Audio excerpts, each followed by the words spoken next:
all that in place. This is a subject that is being brought up more and more lately because I think as time's going on and people are aware of all these things that they're finding in food, it becomes much more attractive to get food from a person like yourself. How many people do you feed per year off of your farm? This is what I call cowboy arithmetic. Okay. I think that, and you can verify this, but I think that consumers eat about $1,000 worth of meat a year. I think that's going to be close. Well, if you assume that I fed, and I do $25 million, so what is that? 10,000 people. So out of your place, it's 10,000 people. That's assuming that they buy every bit of protein they take in came from my farm. Right. Is that I do that arithmetic right? It's giving me pounds instead of money. It says 274 pounds of meat. I don't know what that would be in dollars. Okay. What would that be?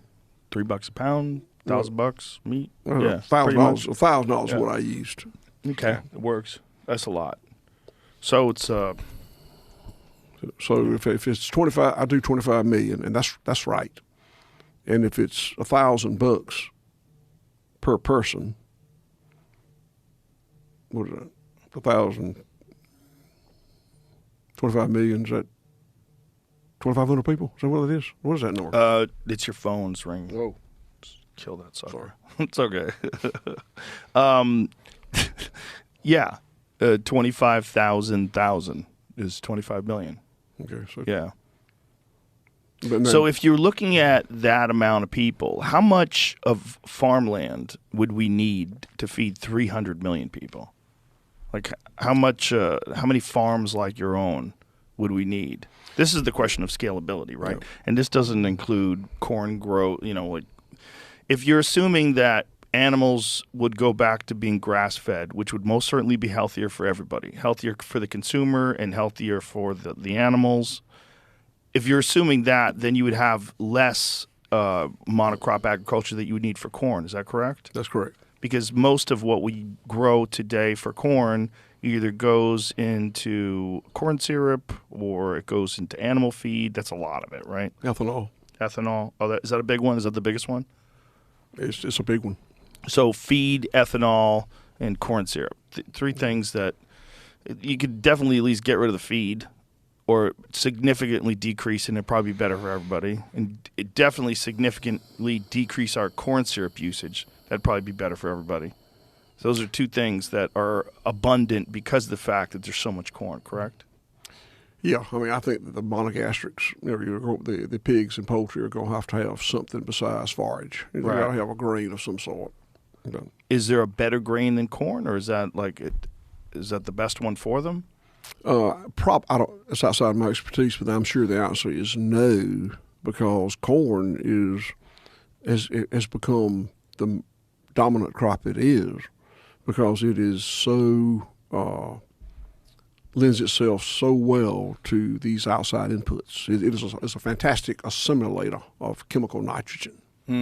If it was another crop, you wouldn't put as much nitrogen and you wouldn't make as much calories of production. So corn didn't. It's like corn. It's a good example. Everything that's been done in agriculture for the last 80 years has been done for efficiency only. There's nothing wrong with efficiency.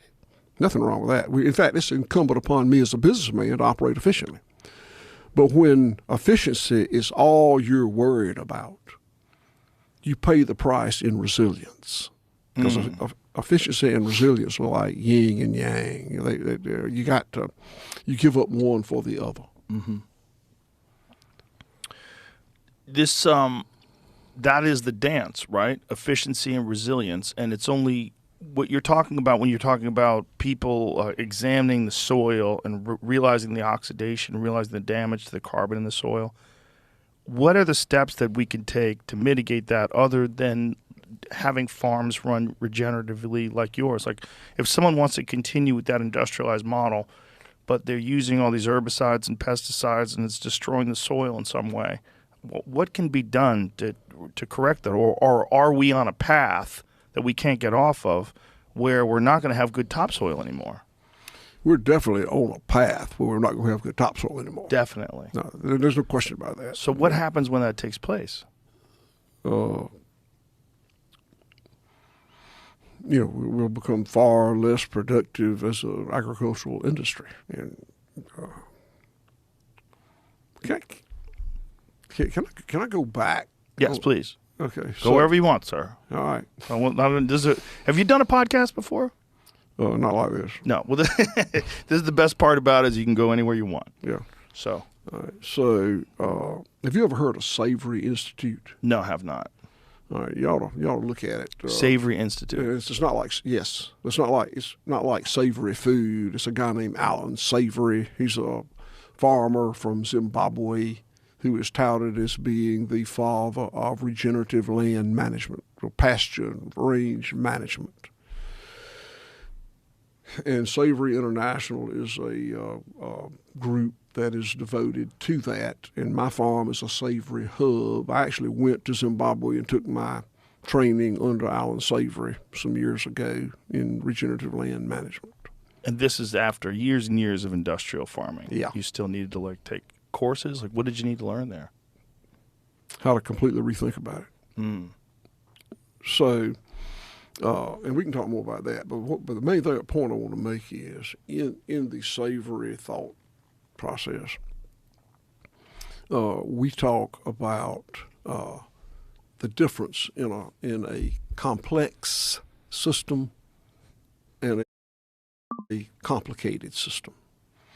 So this microphone thing we're working on here is a very complicated system, and this computer this young man is working on over here is a very complicated system. And to me, what that means is there's a lot of shit going on to make it work.